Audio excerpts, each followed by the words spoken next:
Ang layunin ng channel na ito ay upang mas maunawaan sa Tagalog at mas ma-enjoy ng marami ang mga paborito nilang pelikula at mga palabas sa maiksing oras lamang. Wala po kayong mahahanap ng mga full movie sa channel na ito dahil labag po ang mga ito sa patakaran ng YouTube nang walang hinahawakang copyright.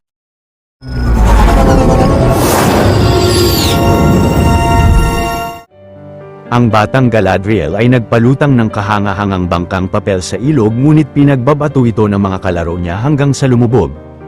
Ang kuya naman ni Galadriel na si Finrod ay sinabing ang bato ay tanging pagkalubog lang ang nakikita pero ang bangka ay palaging nakatingin sa liwanag ng kalangitan bilang gabay nito. Isang araw ang lupain ng Valinor ay winasak ng matinding kalaban ng mga elf na si Morgoth pero ang malaking hukbo nila na pinangungunahan ni Finrod ay nagtungo sa lupain ng Middle-earth. Doon buong lakas na sumabak ang mga elf laban sa malaking hukbo ng mga orc ni Morgoth subalit marami ang nasawi sa kanila. Kahit naman nagapi si Morgoth ay dahil sa chief lieutenant niyang si Sauron na isang napakasamang sorcerer ay mas dumami ang mga orc ng hukbo nila at napatay nito si Finrod. Nag-iwan pa si Sauron ng kakaibang marka sa katawan ni Finrod at napangako ni Galadriel na ipaghihiganti ang kuya niya. Kasama ang ilang mga mandirigmang elf ay masugid na hinanap ni Galadriel si Sauron ng maraming dekada sa iba't ibang panig ng mundo kahit pa naniniwala ang karamihan na wala na ito. Hanggang sa nahanap ni Galadriel sa kabundukan ng Forodwaith ang isang abandonadong kuta ng mga orc. Pagpasok ng grupo sa kuta ay nalaman nilang nagsasagawa roon ng itim na mahika ang mga orc. Pagkatapos ay nakita ni Galadriel sa table ang marka ni Sauron na katulad ng nasa katawan ni Finrod kaya't napagdesisyonan niyang magpapatuloy silang maglalakbay pahilaga. Hindi nagtagal ay biglang inatake ang mga elf ng isang dambuhalang snow troll at napabagsak nito ang ilan sa kanila. Pero gamit ang espada ni Galadriel ay magaling na inatake niya ang snow troll at walang kahirap-hirap na napaslang niya ang malaking nilalang. Subalit si Thondir at ang lahat ay napagpasyahang hindi na samahan si Galadriel sa mapanganib na paglalakbay niya dahil naniniwala silang matagal nang patay si Sauron. Makalipas ang ilang araw sa kaharian ng Lindon na ang kapitolyo ng mga maharlikang elf, napilitan si Galadriel na bumalik sa kaharian kasama ni Thondir. Pero pagharap ng babae sa kaibigan niyang si Elrond ay sinabihan niya itong hindi siya magtatagal ng pananatili roon at magpapatuloy siya sa paglalakbay niya. Maya-maya ay nagdaos ng seremonya si King Gil-galad dahil sa matagumpay na pagbalik ni Galadriel at makumpirmang wala na si Sauron. Bilang pabuya ay binigyan ng hari si Galadriel ng pahintulot na makabalik sa Valinor. Maliit na pabor lang mga Juan, kung mahilig kayo sa mga ganitong Tagalog recap ay huwag niyong kalimutan na mag-subscribe sa channel natin dahil marami pa tayong upload na mga exciting na recap katulad nito. Samantala sa Misty Mountains, ang dalawang manlalakbay ay napadaan sa isang sikretong kapatagan at paglayo ng mga ito ay nilantad ng mga Harfoot hobbits ang mga tahanan nila.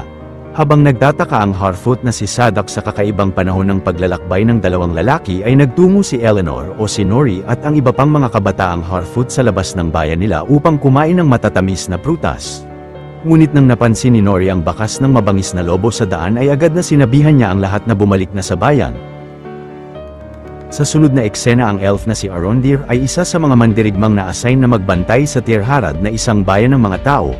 Pagpasok ni Arondir sa isang tavern ng Tirharad ay nakaharap niya ang may-ari na si Waldreg pati na ang binatang si Rowan na may matinding galit sa mga elf. Gayunpaman ay lumapit si Arondir sa manggagamot ng Tirharad na si Bronwyn at makikitang may espesyal na pagtingin ng elf sa babae. Maya-maya pagbalik ni Arondir sa Elven Watchtower nila sa Ostirith ay ibinalita sa kanya ng commander nilang si Revian na nakumpirma sa Lindon na wala na si Sauron. Dahil dito ay tapos na ang pagbabantay nilang lahat sa Tirharad at babalik na sila sa tahanang bayan nila.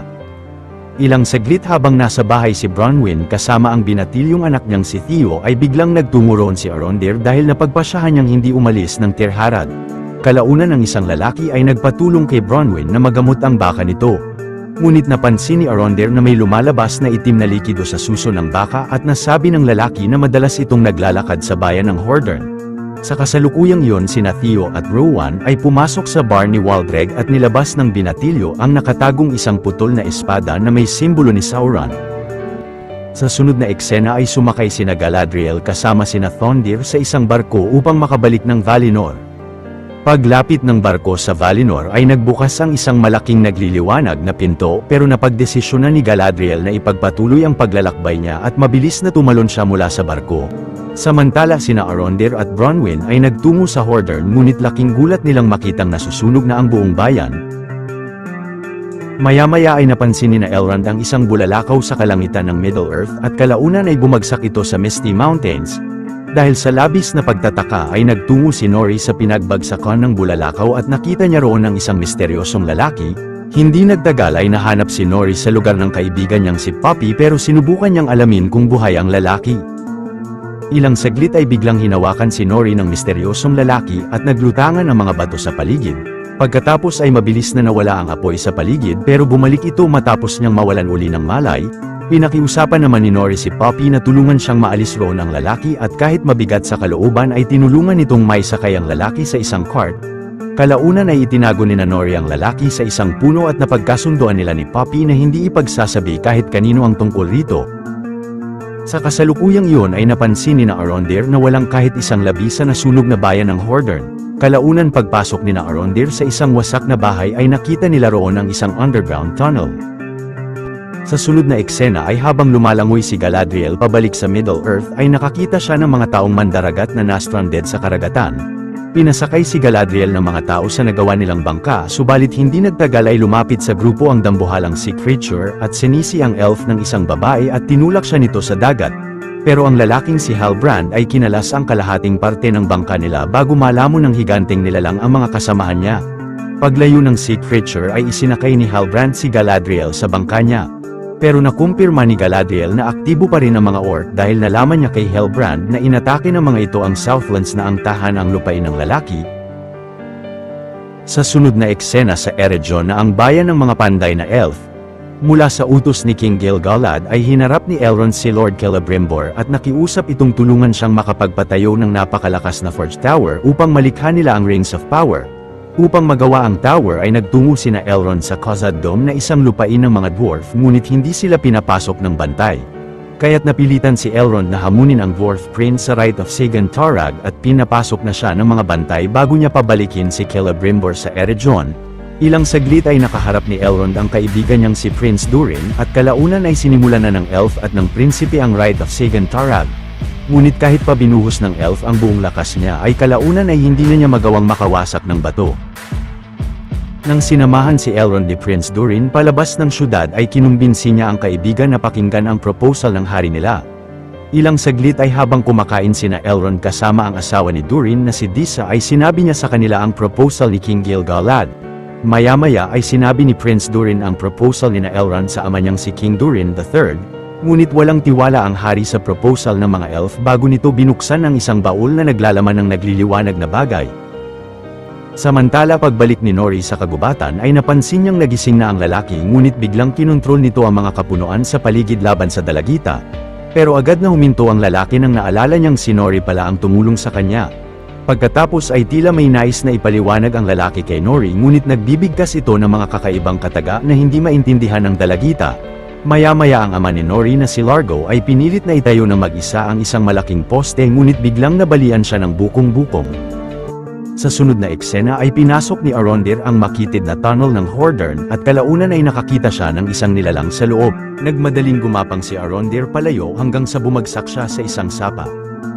Ngunit pag-ahon sa sapa ng elf ay biglang dinukot siya mula sa likod ng isang misteryosong nilalang. Samantala si Theo ay nakarinig ng mga kalabog sa ilalim ng bahay nila at inakala niyang daga ito kaya't galit na winasak niya ang sahig.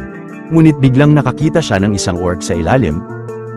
Maya-maya pagbalik sa bahay ni Bronwyn ay napansin niyang magulo ang buong paligid at nakita niyang nagtatago si Theo sa pader.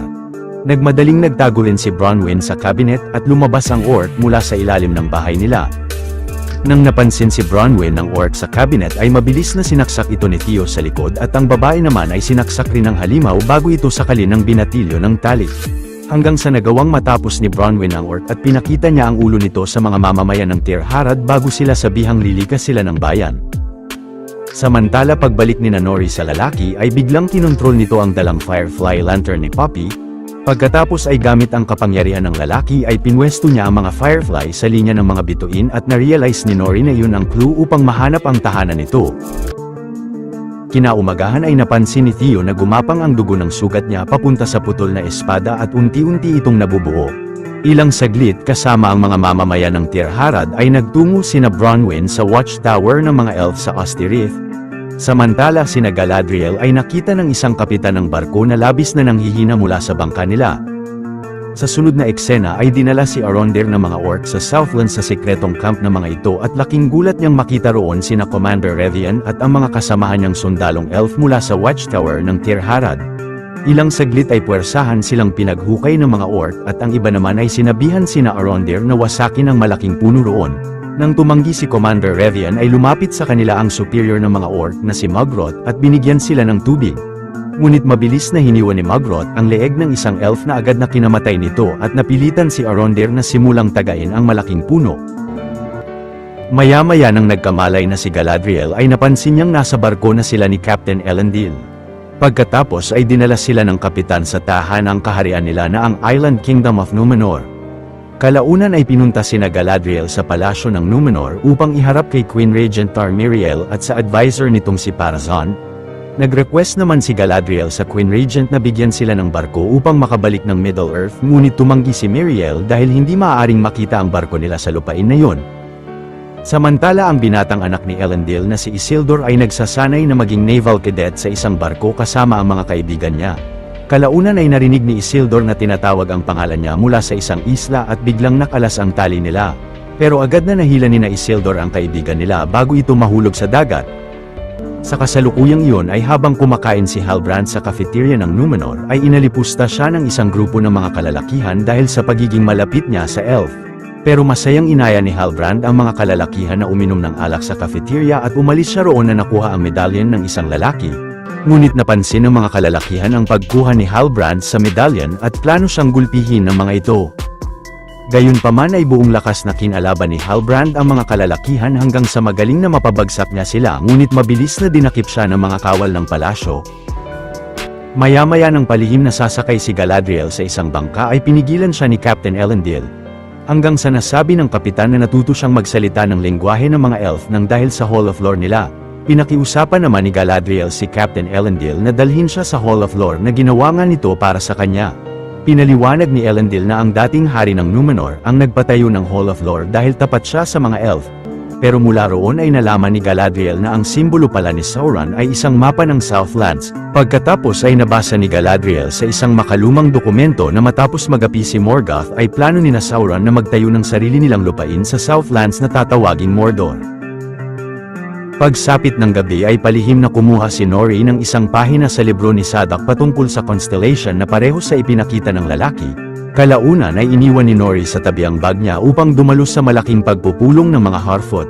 Ngunit agad na kinuha ng lalaki ang pahina sa bag at habang nasa likod ay binasa nito ang constellation. Subalit biglang nasunog ng lalaki sa katabing bonfire ang pahina at sa sobrang panik ay bumagsak sa kanya ang isang tent na nakita ng mga Harfoot sa di kalayuan. Pagkatapos ay hinanap ng lalaki si Nori, ngunit labis na kinagalit ni Sadak ang paglihim niya sa kanila ng tungkol sa isang tagalabas. Gayunpaman ay dahil bata pa si Nori ay pinatawad siya ni Sadak sa nagawa niya. Samantala si Galadriel ay binisita si Halbrand sa kulungan at sinabing nalaman niya sa isang dokumento ng Hall of Lore na ang simbolo ng kaharian ng Southlands ay pareho sa simbolo ng kwintas niya. Kaya't na-realize ni Galadriel na tagapagmana si Halbrand ng trono ng hari ng Southlands. Kinaumagahan ay sinimulan na ng mga Harfoot ang paglalakbay nila upang makalipat ng ibang lokasyon. Ngunit labis na nahirapang hilahin ni Largo ang wagon nila at lumapit sa kanila ang lalaki. Dahil naman sa pakiusap ni Nori ay hinayaan ng mga magulang niyang sumama sa kanila ang lalaki at tumulong siya sa pagtulak ng wagon.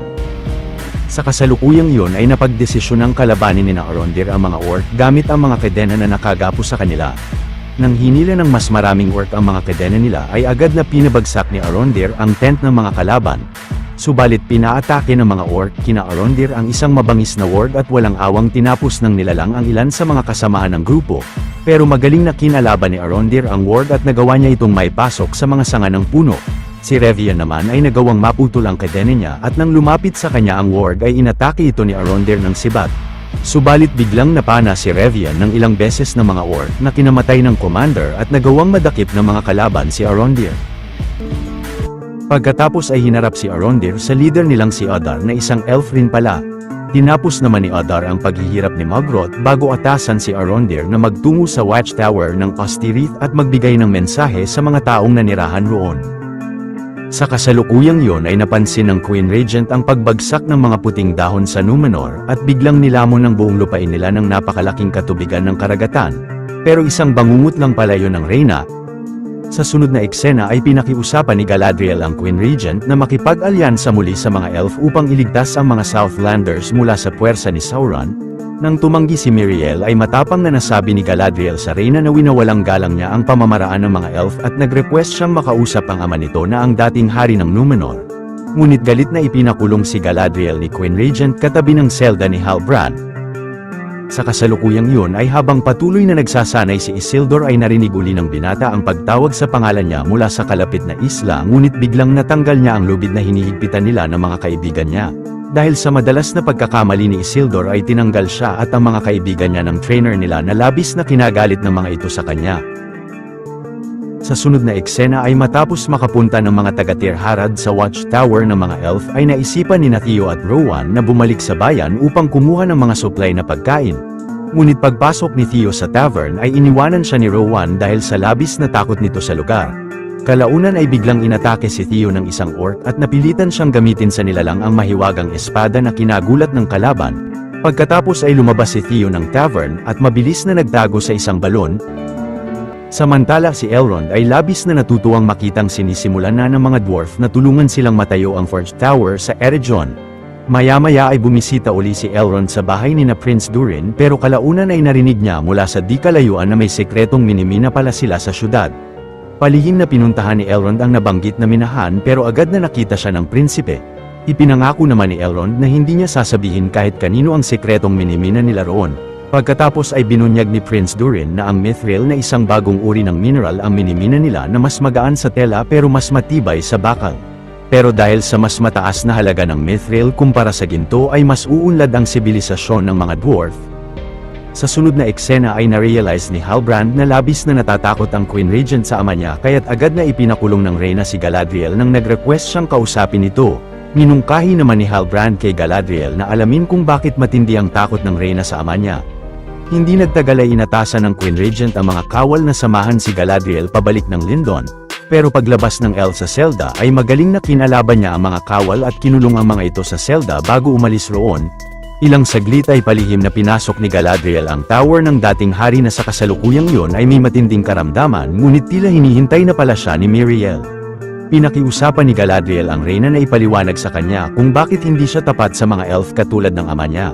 Napilitang ipaliwanag ng Queen Regent na nung inanunsyo ng ama niya na makikipag-alyansa uli sa mga elf ang Numenor ay nagrebelde ang mga tao at siya ang pumalit sa kanyang ama.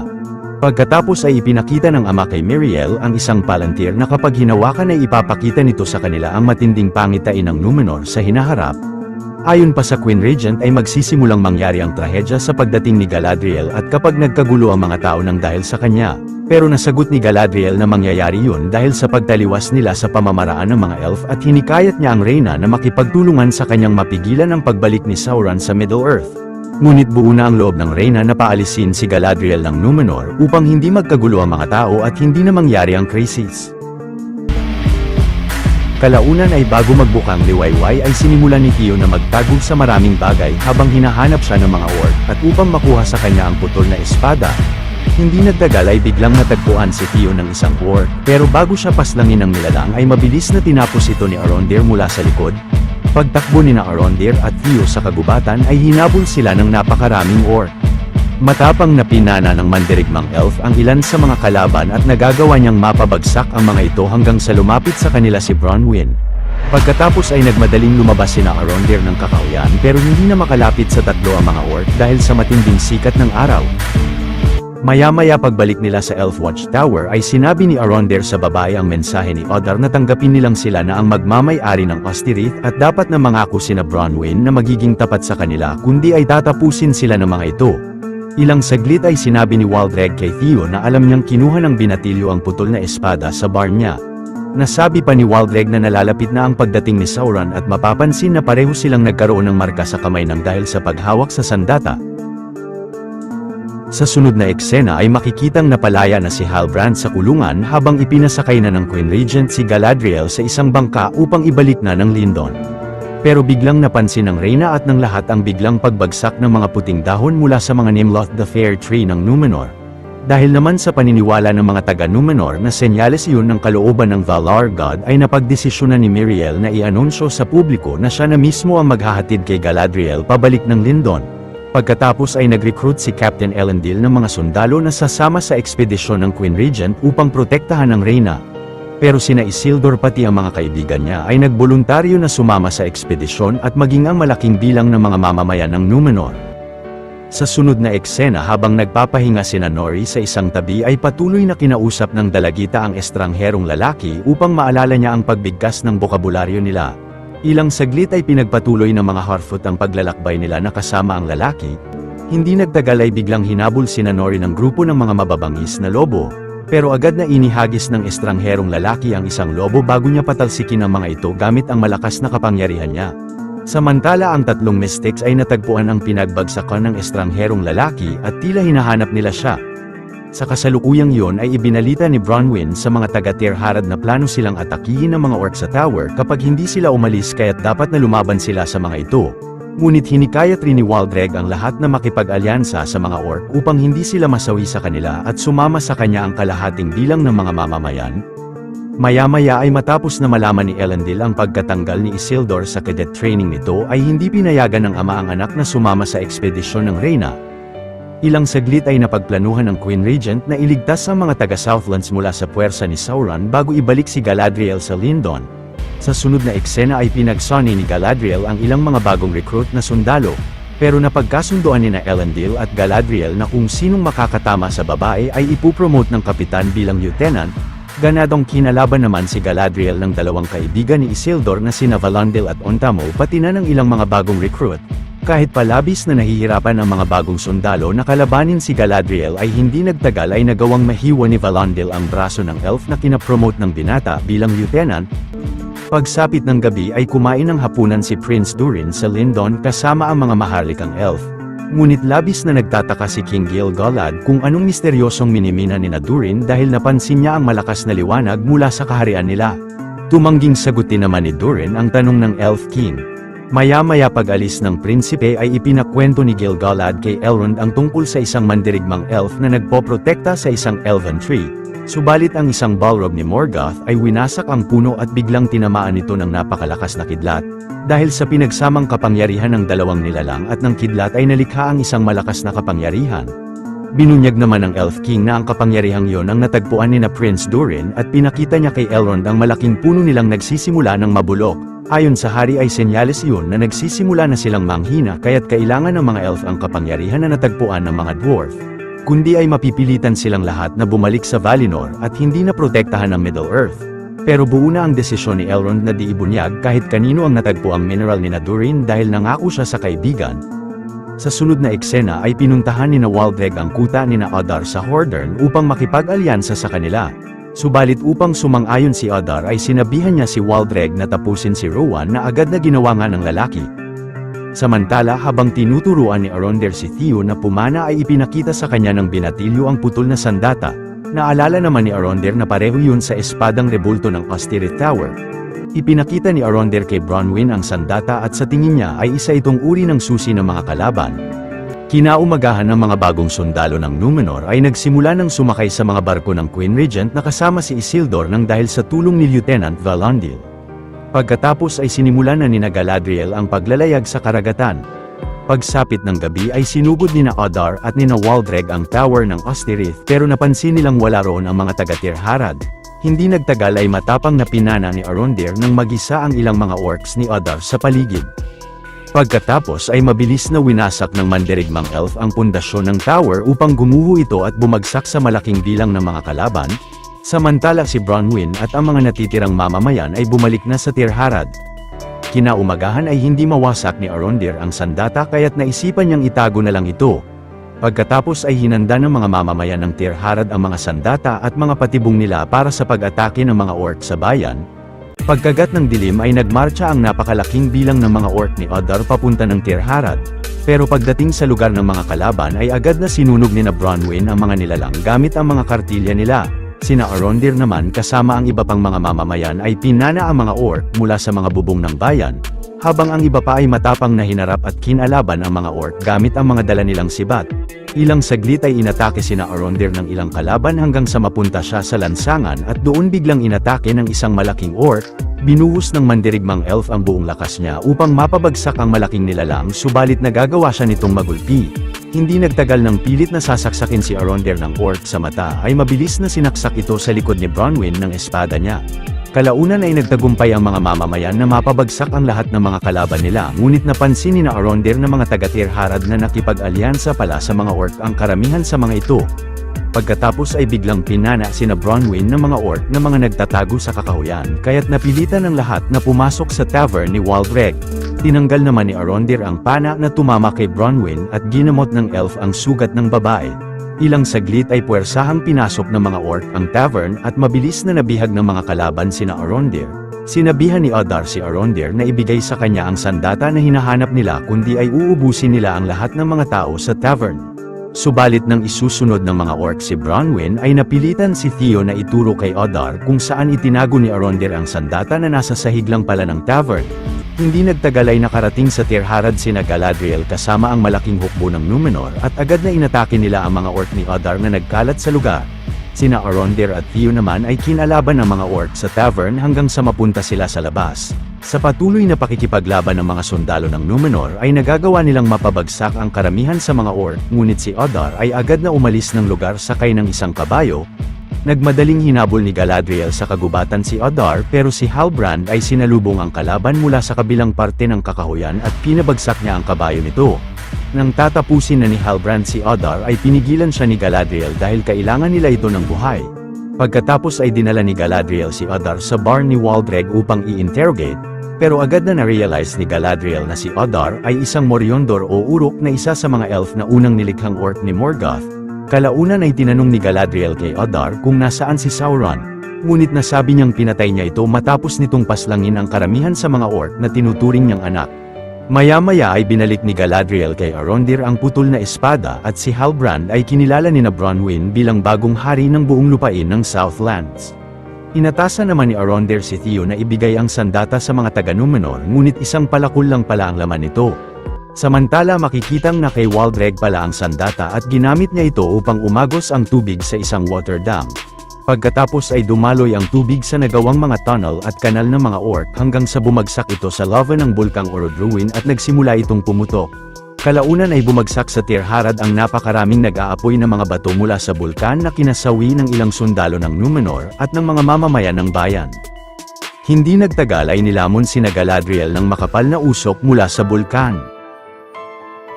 Maya-maya ay nagkamalay si Galadriel na nababalot na ng abo at napansin niyang nawasak ang buong Tirharad sa pagputok ng bulkang Orodruin. Ilang saglit ay nakita ni Isil si Valandil na naipit ng mga debris, ngunit nang tinulungan siya ni Miriel ay napansin ng binata na nasawi si Ontamo. Pagkatapos ay tinulungan ni Miriel na makalabas ang ilang mamamayan na natrap sa loob ng nawasak na bahay, ngunit biglang nabagsakan si Isildur ng malalaking debris. Sa kasalukuyang iyon ay nakita ni Galadriel si Theo sa daan at tinulungan niya ang binatilyo na hanapin sa paligid sina Bronwyn at Arondir. Pero dahil nais ni Galadriel na gawing sundalo si Theo ay binigay ng elf sa binatilyo ang espada niya.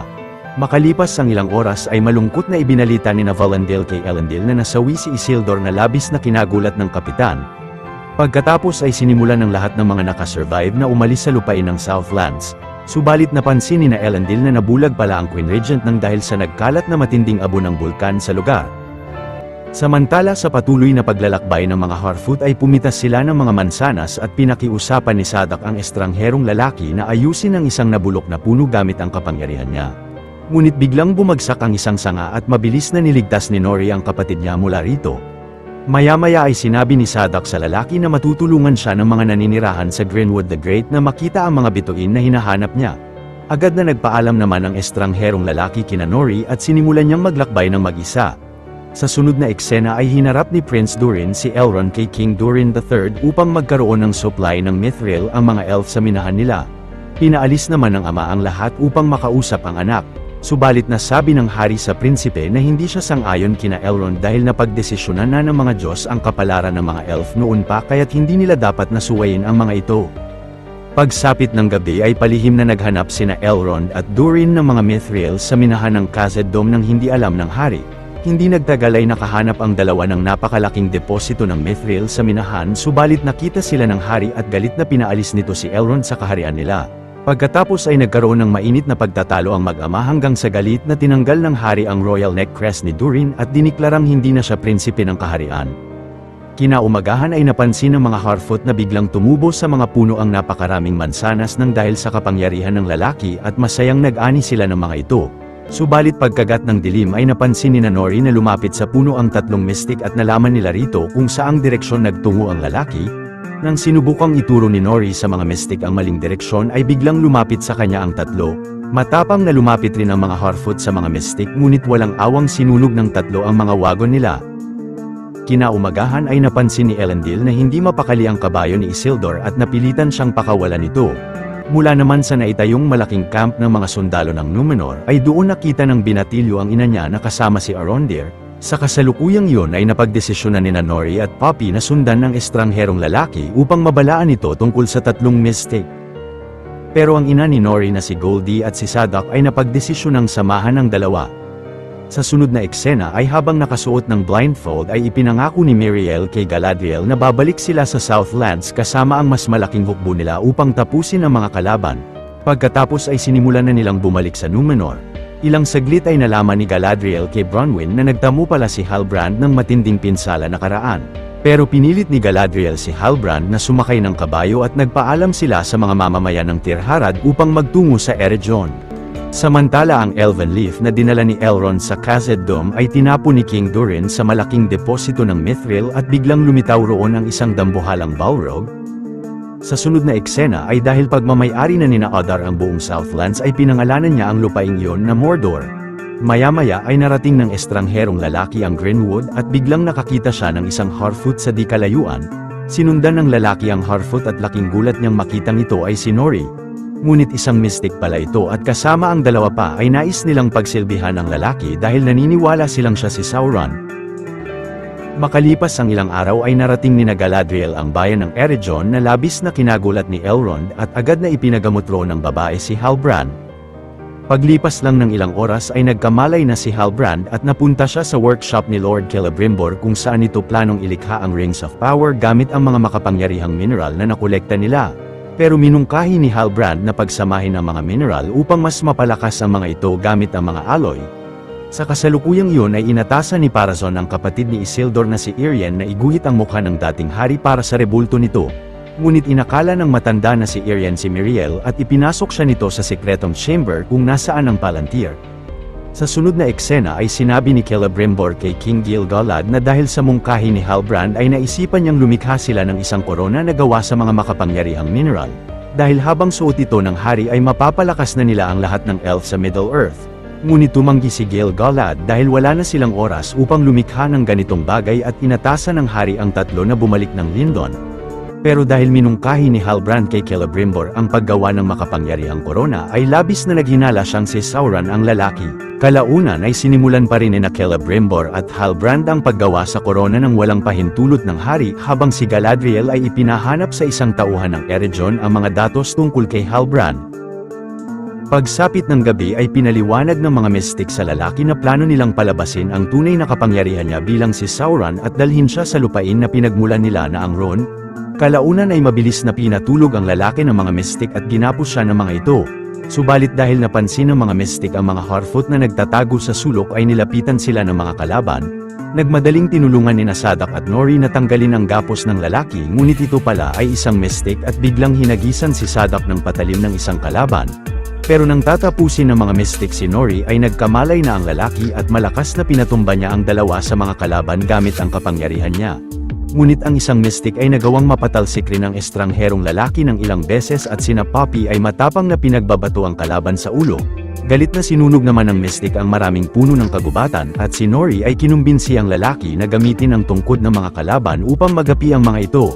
Ilang saglit ay na-corner ng mystic sina Sadak pero biglang inapula ng lalaki ang apoy sa buong paligid gamit ang tungkod. Na-realize ng mga mystic na hindi si Sauron ang estrangherong lalaki kundi isang Istar o wizard at mabilis na tinapos niya ang tatlo. Subalit dahil malubhang natamaan si Sadak ng isang mystic ay napagdesisyonan niyang pagmasdan ang pagbukang liwayway ng araw na kasama sina Nori hanggang sa bawian siya ng buhay.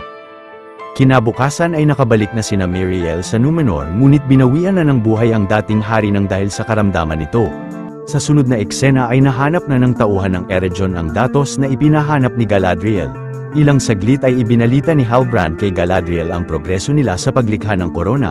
Ngunit mula sa datos ay nalaman ni Galadriel na ilang libong taon na palang patay ang huling nagmamay-ari ng kwintas ni Halbrand at wala itong tagapagmana. Inamin naman ni Halbrand na siya si Sauron at nang inatake ni Galadriel ang kalaban ay bigla siyang napunta sa Valinor na kaharap ang kuya niya. Kalaunan ay biglang ginising si Galadriel ni Elrond mula sa pagkakatulog ng babae. Nagmadaling nagtungo naman si Galadriel sa workshop at nalaman niya kay Elrond na tumakas ng Eregion si Halbrand. Pero hinikayat ni Galadriel si Celebrimbor na lumikha ng 3 Rings of Power upang may balanse nila ang kapangyarihan ng mga ito. Ngunit ayon kay Celebrimbor ay upang malikha ang 3 singsing ay kailangan niya ang patalim ni Finrod dahil gawa ito sa purong ginto at pilak mula sa Valinor. Samantala ang wizard ay napagdesisyonang maglakbay sa lupain ng Ron upang maalala pa ang tungkol sa sarili. Pero ang mga magulang ni Nori ay nasabing kailangan siya ng wizard kaya't dapat na sumama siya sa kanya. Malungkot na nagpaalam naman si Nori sa buong pamilya niya at sa mga Harfoot bago siya sumama sa paglalakbay ng wizard. Sa sunod na eksena ay nalaman ni Elrond sa mga datos ang katotohanan sa pagkatao ni Halbrand, habang si Galadriel ay isinakripisyo na ang patalim ni Finrod upang tunawin ito. Ilang saglit ay inihulog ni Elrond sa tunaw na alloy ang piraso ng mithril na binigay sa kanya ni Durin. Pagkatapos ay sinimula na ng mga trabahador ni Celebrimbor na lumikha ng 3 Rings of Power. Nang nagtagumpay silang malikha ang mga makapangyarihang singsing ay pinangalanan ng mga ito ni Celebrimbor na Nenya, Vilya at Narya. Sa huling eksena ay makikita si Sauron na papunta sa Mordor habang aktibo pa rin ang bulkang Orodruin. Dito na nagwawakas ang Season 1 ng palabas na ito at susunod naman ang Season 2. Sa lupain ng Forodwaith sa panimula ng Second Age o ikalawang panahon, inanunsyo ni Sauron kina Commander Adar at sa lahat ng orc na matapos mamatay ni Morgoth ay siya na ang bagong Dark Lord nila. Nasabi pa ni Sauron na plano niyang isakripisyo ang buhay ng maraming orc upang makamtan ang inaasam niyang napakalakas na kapangyarihan at upang maalipin nila ang Middle-earth. Ngunit hindi naniwala ang mga orc kay Sauron at tumanggi ang mga ito sa kanya pero mabilis na tinapos niya ang isang orc na umatake mula sa likod niya. Kalaunan ang isusuot na ni Adar kay Sauron ang itim na korona ni Morgoth ay galit na sinaksak niya ito sa likod ni Sauron at mabilis na inatake siya ng lahat ng orc. Pilit na kinalaban ni Sauron ang mga orc na sumusugod sa kanya subalit hindi nagtagal ay nagawa siyang mapabagsak ng mga nilalang dahil sa sobrang dami ng mga ito. Ilang saglit ay biglang nagpalabas si Sauron ng napakalakas na enerhiya at nagyelo ang buong Forodwaith subalit nawasak ang buong katawan niya. Pagkatapos ay tinanggap ng mga orc si Adar bilang ang bagong leader nila. Pero makikitang naging itim na likido pala ang katawan ni Sauron at gumapang siya sa underground na kuweba. Maya-maya nang nakalabas si Sauron ng kuweba ay kumapit siya sa napadaang kartilya at nilamon niya ang tao rito bago magpalit sa anyo ng isang lalaking tao. Makalipas ang maraming taon, nakasalubong sa daan ni Sauron ang grupo ng lalaking dating serbidor sa kaharian ng Southlands na laging suot ang naiwang ancestral crest ng hari nila bilang alaala.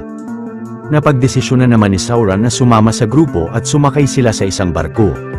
Ngunit ang isang dambuhalang sea creature ay biglang inatake ang barko at nang naipit ang lalaki ng mga debris ay hindi ito tinulungan ni Sauron bagkus ay kinuha pa niya ang kwintas nito.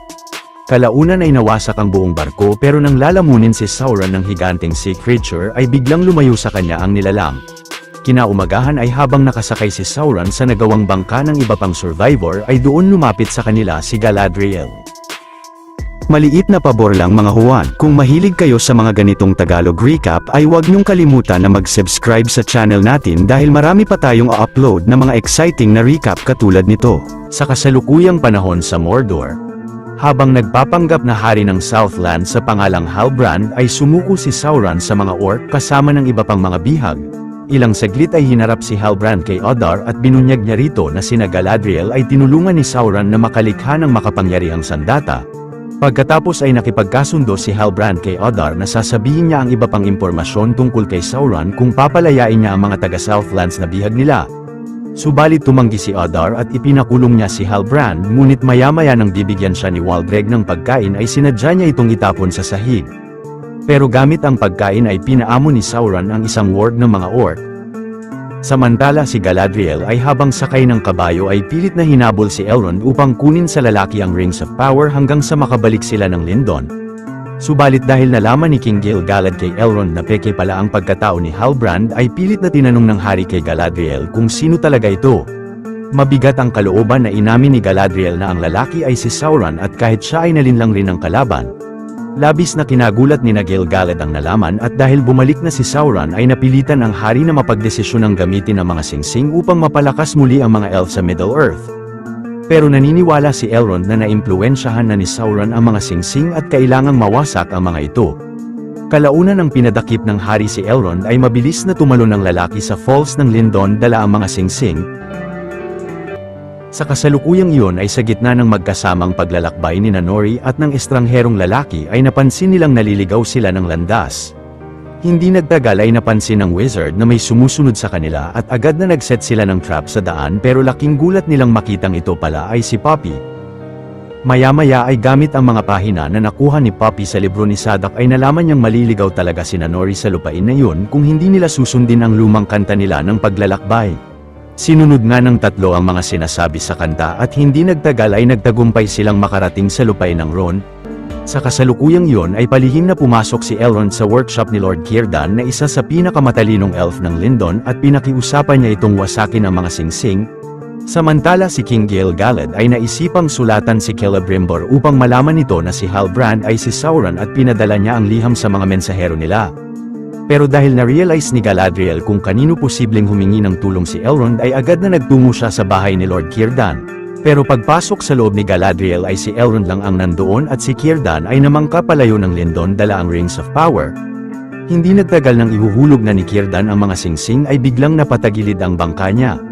Pero nang napansin ni Círdan ang pagliwanag ng mga singsing ay labis na humanga siya sa perpektong pagkakagawa sa mga ito. Sa sunod na eksena ay sinabi ni Adar kay Halbrand na pinalaya na niya ang mga taga-Southlands at binunyag ng lalaki rito na bumalik na si Sauron na nasa ibang anyo. Pero dahil na kay Halbrand ang tiwala ng mga elf ay pinakiusapan niya si Adar na hayaan siyang hanapin si Sauron upang mapatay nila ito. Pumayag naman si Adar kay Halbrand sa kondisyong magiging alipin niya siya at agad na lumuhod nga ang lalaki sa mga paa niya. Ilang saglit pag-alis ni Sauron sa Mordor ay napansin ni Waldreg na natanggal ang gapos ng isang ward at mabilis na inatake siya nito. Makalipas ang ilang araw ay nakabalik na si Sauron sa Eregion sa kadahilanang nais niyang makipagnegosasyon kay Lord Celebrimbor. Samantala pagbalik ni Elrond sa kaharian ng Lindon ay hinanda ni King Gil-galad ang lahat sa pagbalik nila sa Valinor upang hindi sila mamatay sa Middle-earth nang dahil sa labis na panghihina. Pero biglang lumapit si Lord Círdan sa hari na suot na ang isa sa tatlong singsing at minungkahing gamitin nila ang kapangyarihan ng mga ito. Nang sinuot naman ni King Gil-galad at ni Galadriel ang dalawa pang singsing ay mabilis na tumubo muli ang mga gintong dahon ng puno ng Lindon at labis na kinatuwa ng lahat ang malakas na pagliwanag ng mga golden leaves. Sa kasalukuyang iyon ay inatake at napabagsak sa daan ang mga mensahero ni King Gil-galad nang di makitang mga nilalang. Si Halbrand naman ay sinabihan ng tauhan ni Celebrimbor na hindi siya pinapatuloy sa Eregion. Sa sunod na eksena sa kaharian ng Khazad Dûm, biglang nawasak ang ilang infrastruktura ng Mount Doom na kinasarado ng mga daluyan ng sikat ng araw sa buong kaharian. Kalaunan pagharap ni Disa kay King Durin III ay nireport ng minerong si Narvi na dahil sa pagputok ng bulkan sa Southlands ay nagsimula na ring gumuho ang Mount Doom at naapektuhan pa ang mga tanim nila. Pagkatapos ay inis na nasabi ng hari kay Disa na sa kabila ng nangyari ay hindi pa rin siya makikipag-ayos kay Durin. Maya-maya pag-uwi ni Disa sa bahay nila ay nasabi sa kanya ni Durin na hindi rin siya lalapit sa ama upang makipag-ayos. Sapagkat nang dahil sa pagpapaalis ng hari kay Elrond ay hindi sila makakuha ng supply ng pagkain sa Lindon. Sa sunod na eksena ay sinabi ni Galadriel kay Gil-galad na dahil sa singsing ay nakita niya sa isang pangitain na binalita sa kanya ni Celebrimbor na bumalik si Sauron sa Eregion upang ipagpatuloy ang masamang plano nito. Pagkatapos ay nakiusap si Galadriel kay Gil-galad na pahintulutan siyang magpunta sa Eregion ngunit mariin na tumanggi ang hari dahil posibleng malinlang uli siya ng kalaban. Sa kanlurang parte ng Ron na ang Caragaer, ang Dark Wizard ay isinakripisyo ang dugo ng isa sa mga tauhan niya upang mabuhay muli ang isang mystic na napatay ng estrangherong lalaki nakaraan. Ngunit labis na nadismaya ang Dark Wizard dahil wala itong mabigay na balita tungkol sa estrangherong lalaki o kay Sauron. Maya-maya ay sinugo ng Dark Wizard ang grupo ng mga scavenger upang tugisin ang estranghero pero agad na napansin ng tatlo ang mga kalaban at nagtago sila sa mga sulok hanggang sa umalis ang mga ito ng lugar. Ngunit sa patuloy na paglalakbay ni Nori sa Ron ay biglang bumagsak ang lalaki sa labis na panghihina. Nakakita naman si Poppy ng balon sa di kalayuan at agad na kumuha siya ng tubig rito upang ipainom sa wizard subalit biglang tumunog ang kampana ng balon. Nang nagkamalay ang lalaki ay nakita niya sa sahig ang isang kakaibang tungkod at mabilis na inatake sila ng grupo ng mga scavengers. Pero gamit ang tungkod ay lumikha ang wizard ng napakalaking sandstorm sa paligid ng mga scavenger ngunit bigla itong nawasak sa mga kamay niya at mabilis na natangay sina Nori at Poppy ng malakas na buhawi.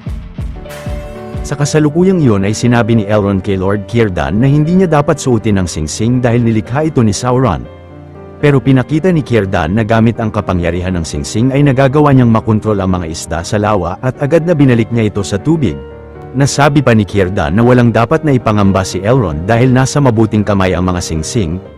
Maya-maya ay pinahintulutan na ni King Gil-galad si Galadriel na magtungo ng Eregion na kasama sina Elrond pero inatasan niya ang lalaki na maging commander ng grupo nila at hindi si Galadriel. Makalipas ang ilang oras na paghihintay ni Halbrand sa labas ng Eregion ay napagpasyahan ni Lord Celebrimbor na harapin siya. Pero binunyag ni Halbrand kay Celebrimbor na nalaman raw niya kay Galadriel na may magandang balita sa mga singsing. Napilitan naman si Celebrimbor na papasukin si Halbrand sa workshop niya at binalitan ng lalaki na gumana ang Rings of Power at hindi na kailangang bumalik ng mga elf sa Valinor. Labis na kinatuwa ni Celebrimbor na malamang gumana ang mga nalikha niyang singsing pero ilang saglit ay inamin sa kanya ni Halbrand na hindi siya isang tao kundi isang sugo ng mga Valar. Nang biglang nagbukas ang mga pinto ay nagulat si Celebrimbor na mapansing mabilis na nawala si Halbrand sa upuan nito. Pagkatapos ay dumilim ang buong workshop ni Celebrimbor at malakas na nag-apoy ang malaking pugon niya.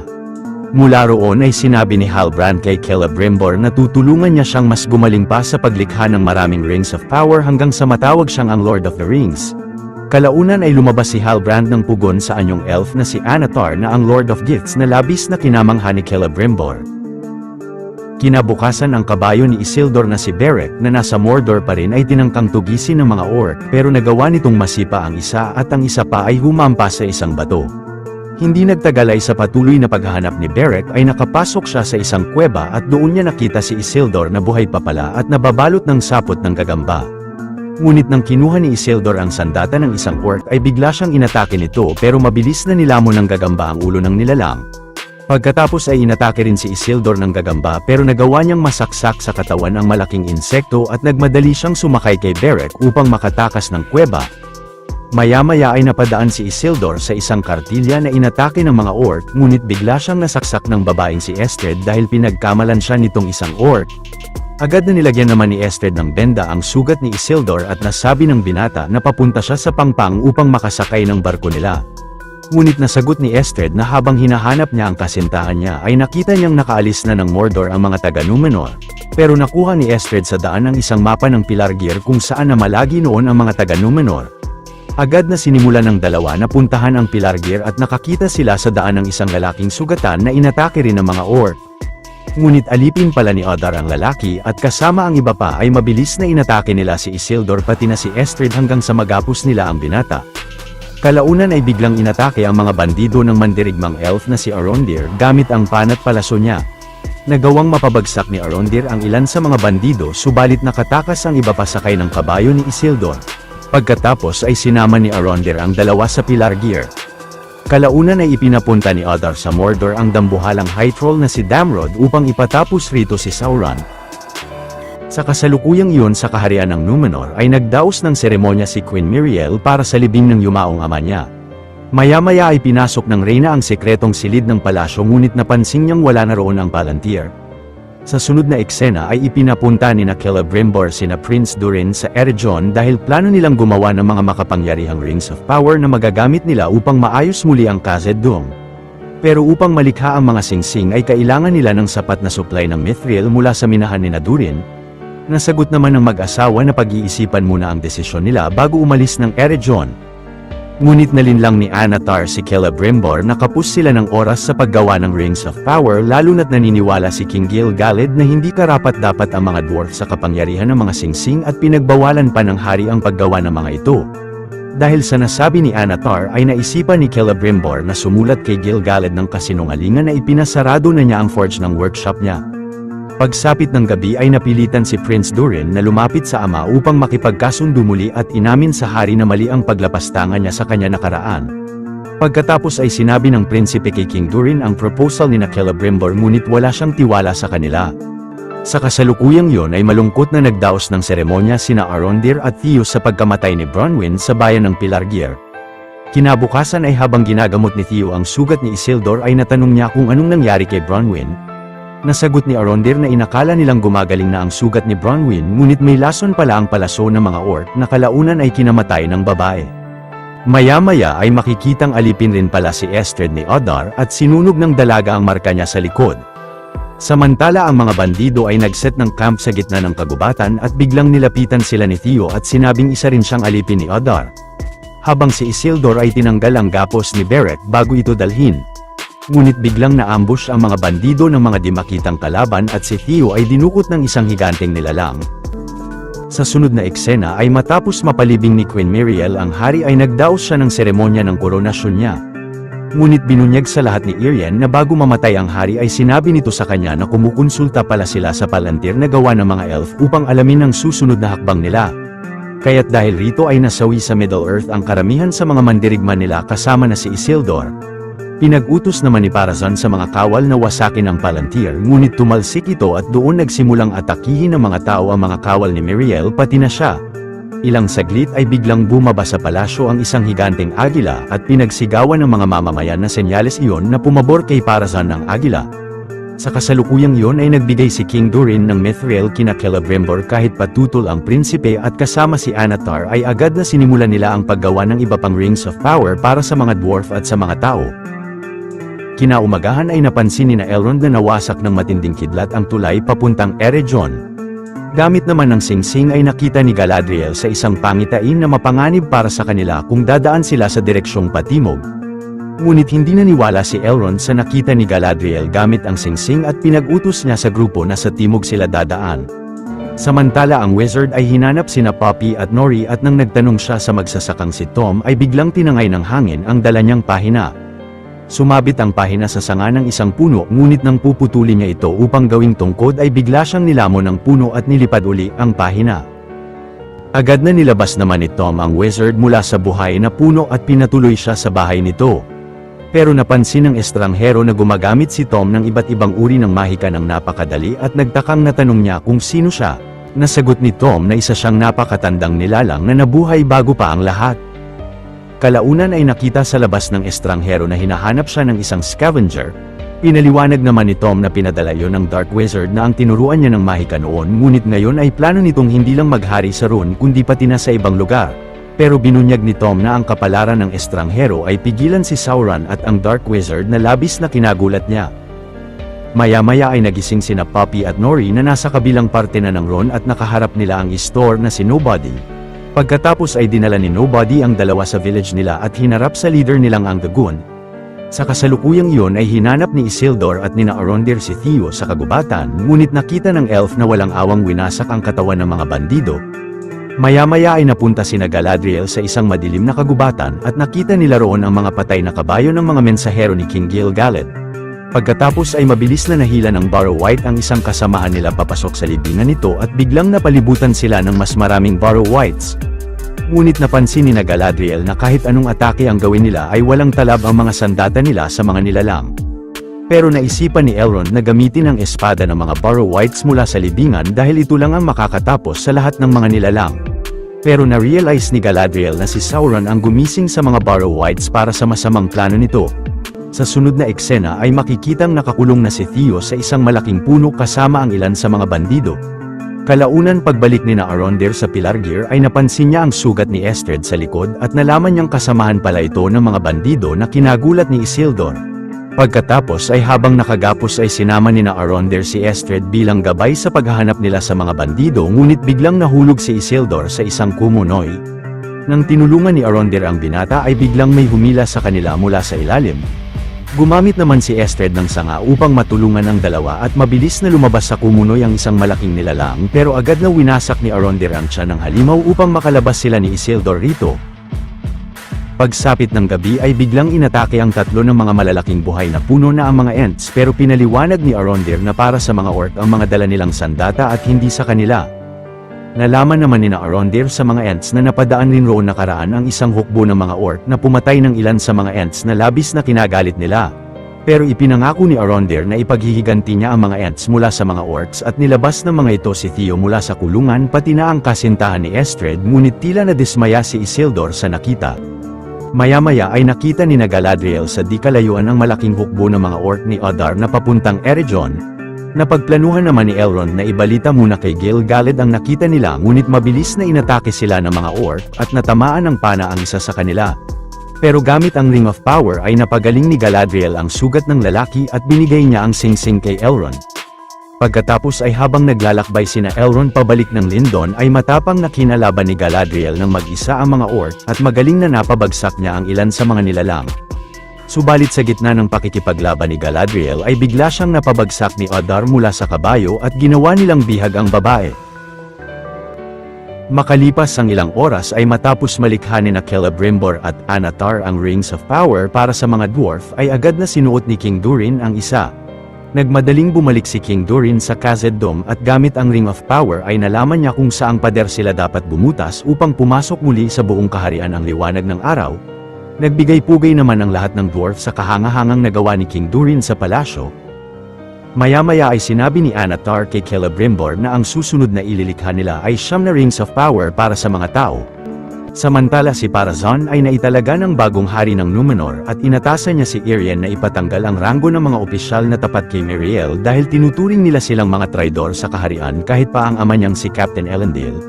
Sa sunod na eksena ay nagsagawa ng pagpupulong si King Durin kasama ang mga sugo ng 7 kaharian ng mga dwarf dahil plano niyang ibigay sa hari nila ang mga Rings of Power kapalit ng kalahati ng mga mina nila. Samantala sina Durin at Disa ay bumili sa isang mangangalakal ng bolang kristal ngunit nahulog ito ng babae at napunta sa kalapit na kuweba.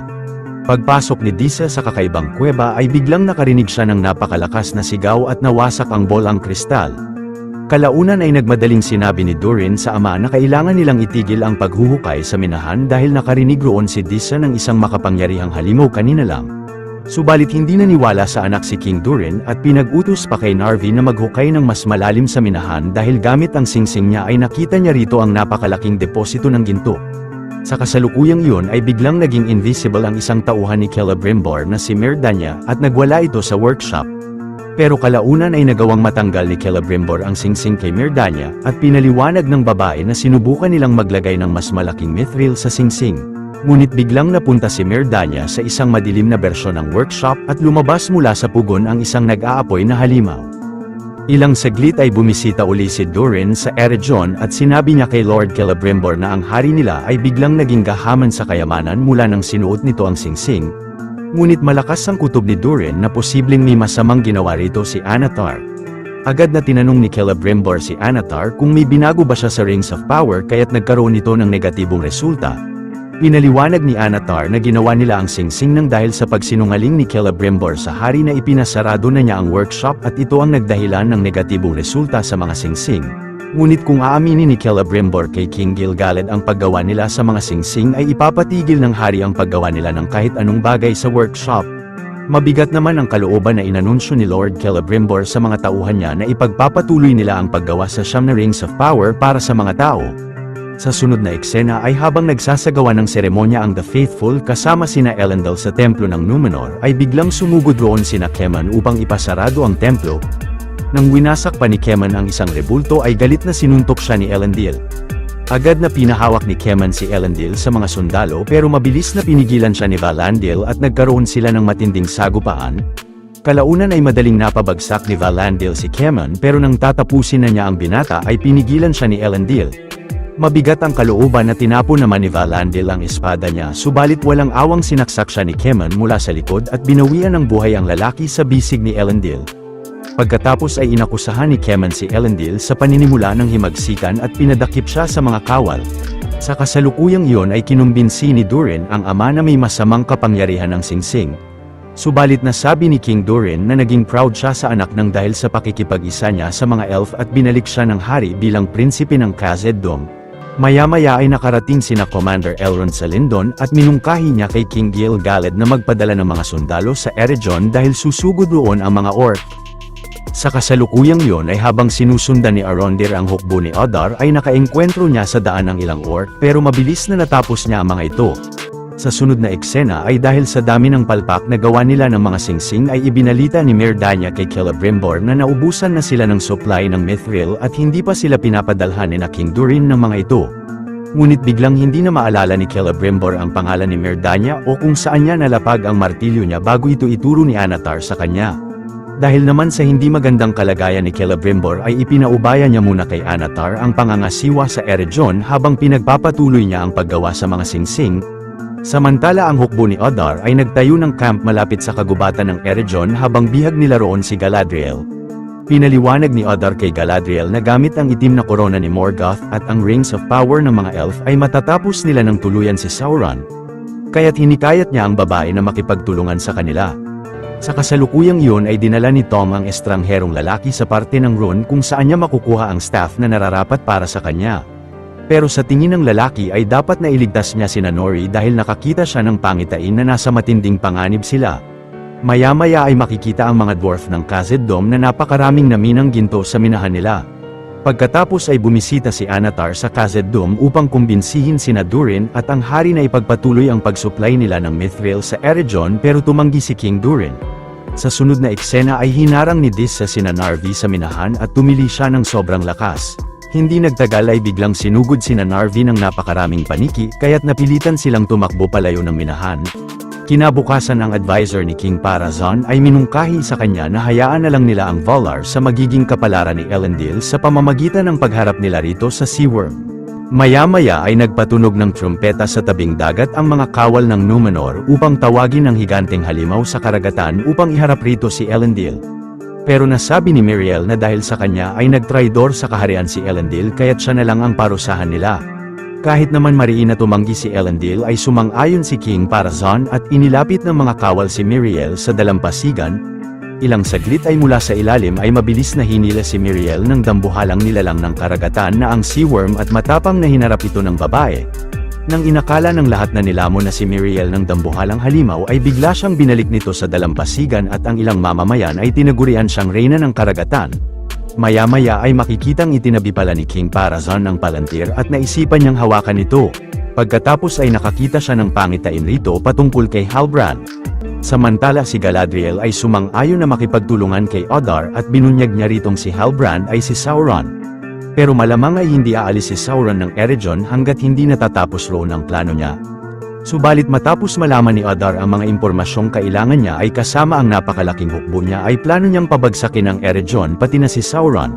Biglang na-realize naman ni Galadriel na bahagi ng plano ni Sauron ang pag-atake ni Adar sa Eregion upang makontrol ng kalaban ng hukbo niya ngunit hindi ito naniwala sa kanya at pinadakip uli siya nito. Pagkatapos ay sinimulan ni Adar na magmarcha palapit ng Eregion at si Lord Celebrimbor ay narinig ang kampana sa labas. Ngunit nakontrol ni Anatar ang pag-iisip ni Celebrimbor upang ipakita sa kanya na walang nangyayaring panganib sa syudad. Kalaunan ay sinabi ni Anatar kay Celebrimbor na nagtungo siya sa Khazad-dûm at binigyan siya ni Narvi ng sapat na mithril powder upang malikha nila ang 9 na Rings of Power.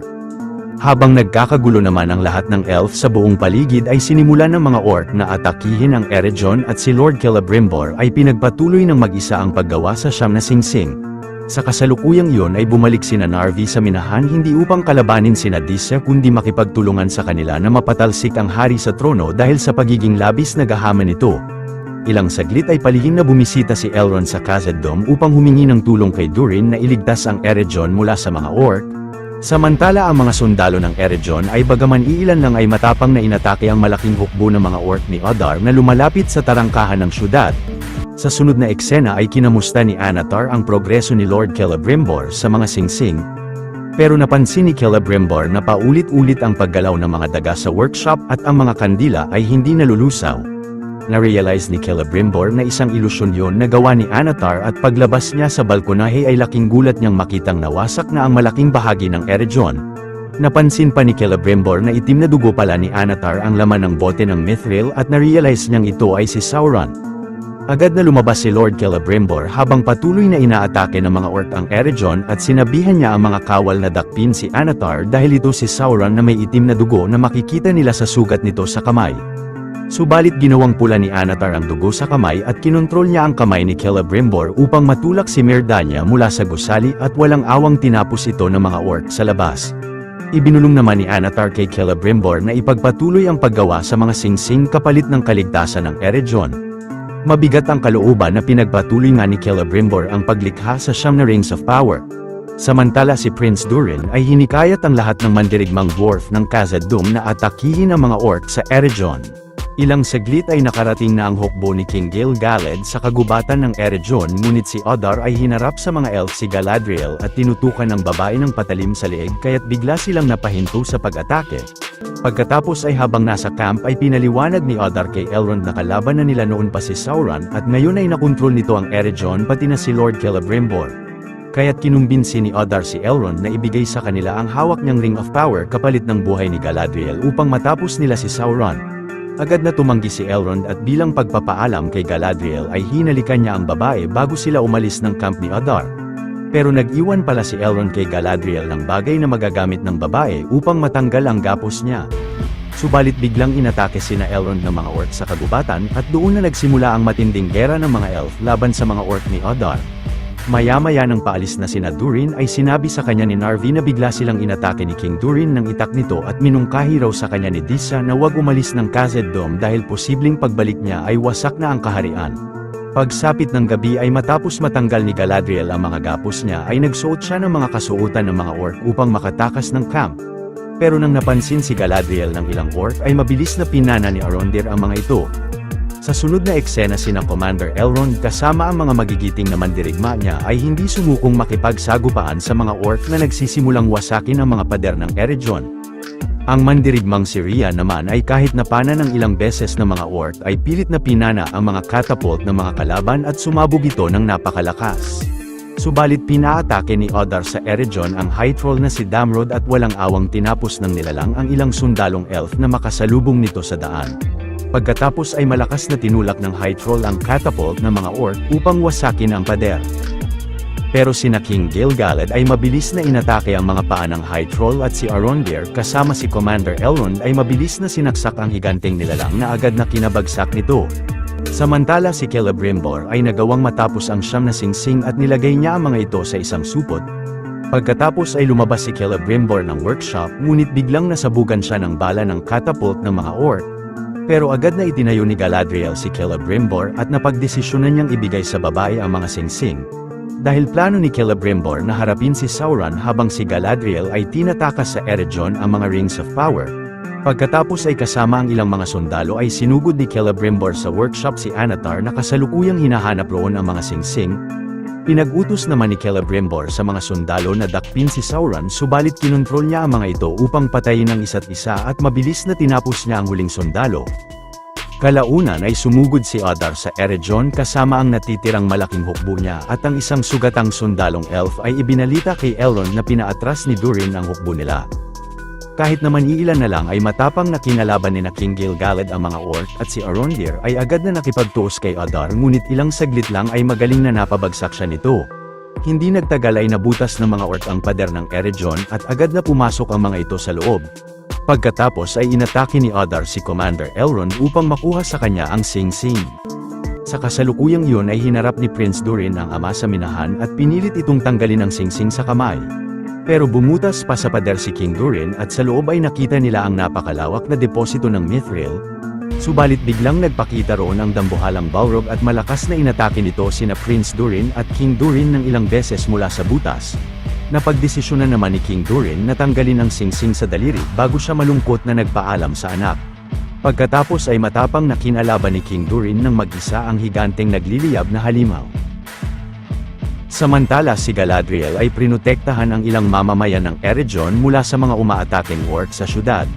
Hanggang sa makalabas sila sa isang sekretong tunnel ngunit hinihintay na pala sila roon ng iba pang orc at naisipan ni Galadriel na ibibigay niya sa kanila ang mga singsing. Agad na hinarap si Galadriel kay Adar na suot na ang Ring of Power at bumalik sa normal ang anyo niya. Pero binalik ni Adar kay Galadriel ang singsing kapalit ng pagtulong ng babae sa kanila na magapi si Sauron at ipinangako niyang hindi na sila magsisimula muli ng gera sa Middle-earth. Sa sunod na eksena ay napagdesisyonan ng estranherong lalaki na hanapin si Nori sa village ng mga Store at nagpakita sa kanya ang Dark Wizard.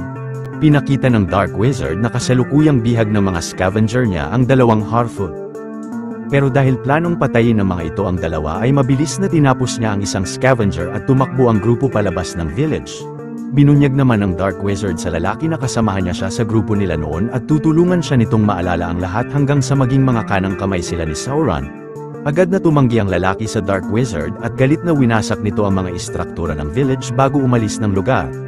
Pero mabilis na pinigilan ng lalaki ang mga bato at pinaalis niya sa village sina Nori. Sa sunod na eksena ay sinabi ni Parazon sa mga miyembro ng The Faithful na nalaman niyang kaya hindi nilamon si Miriel ng Sea Worm ay dahil may kapangyarihan pala siya mula kay Sauron. Kaya't pinadakip ng hari ang lahat ng mamamayan ng Numenor na tapat sa dating reyna. Pero si Irien ay pinigilan ng isang sundalo na makapasok sa bahay nila upang hindi nito madakip ang ama. Bago naman tumakas si Elendil ng Numenor ay binigay sa kanya ni Miriel ang espadang Narsil. Samantala si Lord Celebrimbor ay pinana ni Anatar ng maraming beses sa katawan. Pilit na tumayo naman si Celebrimbor upang sabihin ang Rings of Power ang wawasak kay Sauron at galit na sinaksak siya nito ng sibat sa tiyan. Pero nasabi ni Celebrimbor na si Sauron ang tunay na Lord of the Rings bago siya bawian ng buhay at lumapit sa kanya ang mga orc ni Adar. Sa sunod na eksena ay nagtungo si Keman sa Pelargir at laking gulat niyang makita roon si Isildur na buhay pala. Ngunit pinagmayabang ni Keman kay Isildur na ang ama na niya ang hari ng Numenor at si Elendil ay naging traidor ng kaharian na kinagalit ng binata rito. Pagkatapos ay inanunsyo ni Keman sa mga mamamayan ng Pelargir na ang lugar na iyon ay gagawin nilang kutan ng mga sundalo ng Numenor. Sa kasalukuyang iyon ay hinarap kay Adar ang isang orc na inatake ni Sauron. Subalit pumanig pala ito kay Sauron at kasama ang iba pang orc ay walang awang pinagsasaksak nila si Adar ng napakaraming beses. Pagkatapos ay kinuha ni Sauron ang itim na korona ni Morgoth at si Galadriel na labis na nagulat sa nangyari ay matapang na inatake si Sauron. Ngunit dahil sa pambihirang galing makipaglaban ni Sauron ay hindi nagtagal ay nagawa niyang masaksak kay Galadriel ang itim na korona at agad na bumagsak siya. Pagkatapos ay nakuha ni Sauron kay Galadriel ang siyam na singsing. Pilit na tumayo naman si Galadriel at nang iaabot ng babae kay Sauron ang singsing niya ay nagpakahulog siya sa kalapit na bangin. Samantala sina Commander Elrond, King Gil-galad at Arondir kasama ang iba pa ay nabihag ng mga orc. Pero biglang pinana ng hukbo ng mga dwarf ang mga orc sa buong paligid at sina Elrond ay binuhos ang natitirang lakas upang pabagsakin ang lahat ng mga kalaban sa syudad. Pagkatapos ay pinuntahan ni Arondir si Galadriel sa kagubatan. Subalit ayon kay Gil-galad ay dahil sa natamong sugat ng babae mula sa itim na korona ay hinihila ang kaluluwa niya papuntang Shadow Realm at wala silang kakayahang mapagaling ang sugat niya. Nang nakita naman ni Elrond sa daan ang singsing ni Galadriel ay napilitan siyang suotin ito upang mapagaling ang babae. Sa kasalukuyang iyon ay nagluluksa sina Durin at ang buong kaharian sa pagkamatay ng hari nila. Sa sunod na eksena ay dahil nawasak ang buong village ng mga Store ay napagdesisyonan nilang lumikas sa lugar at pinangalanan nilang Grand Elf ang estrangherong lalaki dahil inakala nilang isa siyang elf.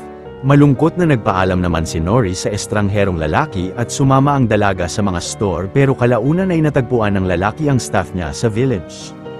Agad na bumalik ang lalaki sa bahay ni Tom upang sabihing kapalaran pala niyang iligtas sina Nori sa village dahil doon niya nakita ang staff na nararapat sa kanya.